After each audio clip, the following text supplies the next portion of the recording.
Nobunaga this week was actually rather different from how it was in the past few episodes. For the first half of this week's episode, we do kind of get a little we get a bit of insight upon the commander and how her and the Saint, or at least her butler, how they met and how they have been doing things for all these years. Because apparently, she was a young girl in the 248. In the year 248, and because she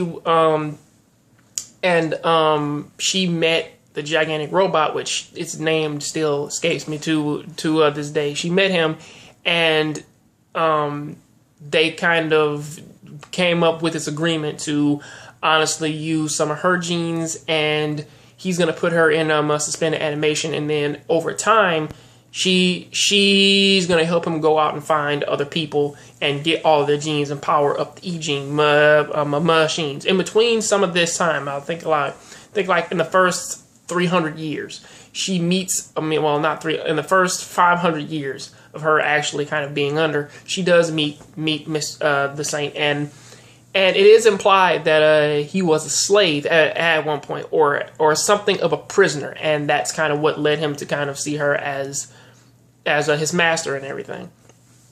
And the show, it does kind of raise a point in which that because he was alive in like all these years before she was, it was a thing of, or at least when they met him, they called him an interesting human.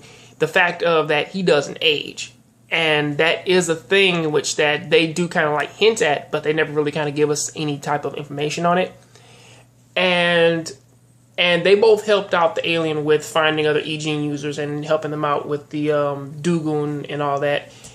And with Dogu, they actually did help him out with that a lot, all the way until they reached Nobunaga, and that's when she kind of cut off from him and tried to live her life as a normal person until her old age, in which that war actually did break out again, destroyed her home village, and she kind of said, "Yeah, man, I'm going to help you protect the world, because some things in this world, they are worth protecting." And that's kind of what led them into going into what's going on today.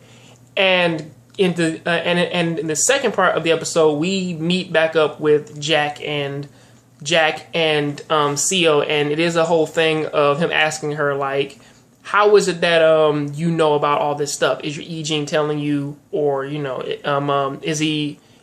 Nobunaga, is he actually kind of like giving you all these hints and tips and tricks to kind of help you out, like know all these things? And she says, no, most of this stuff is just intuition, and I'm just picking and it's just instinctively coming out. And honestly, there is a whole thing, man, between her and Jack of Jack telling her that Jack the Ripper, the man who basically his E-gene is based off of, is telling him that he needs her and Nobunaga's help, and that does kind of lead into the whole thing of her just leaving out of the hospital and going over to the strategy room over at their main ship to kind of think of a plan. And honestly, she does kind of.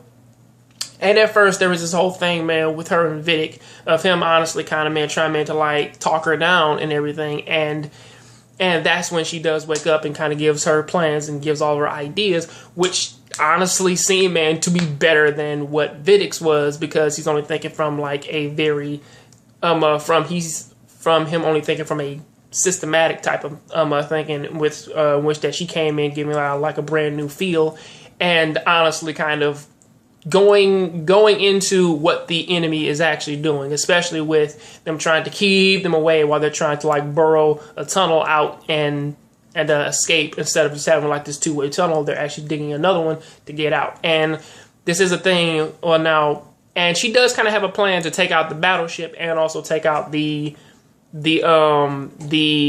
monster eggs as well, which is what she does kind of come up with. And honestly, it shocks a lot of people.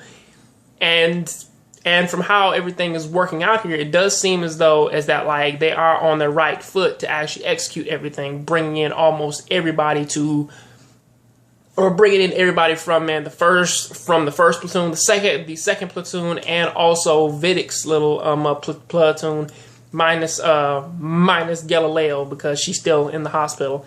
And they are kind of taking the steps to take them all out, which honestly, I will be honest, I was pretty hype and interested to kind of see where everything was going to happen in this episode. That's kind of what I had to have to say about that. This episode, it was fun. It was a bit on the strategic side, but at the same time, that's what this anime is, and it does honestly kind of help it out a lot whenever whenever they actually do talk about their plans, and they actually kind of find a perfect way to execute them while actually doing something which isn't necessarily all that feasible. So I do kind of appreciate it for that. So that's kind of what I got to say about that. What do you guys think about it? Please tell me that in the comment section. I'll see you guys on the next John Graves Show. I am out.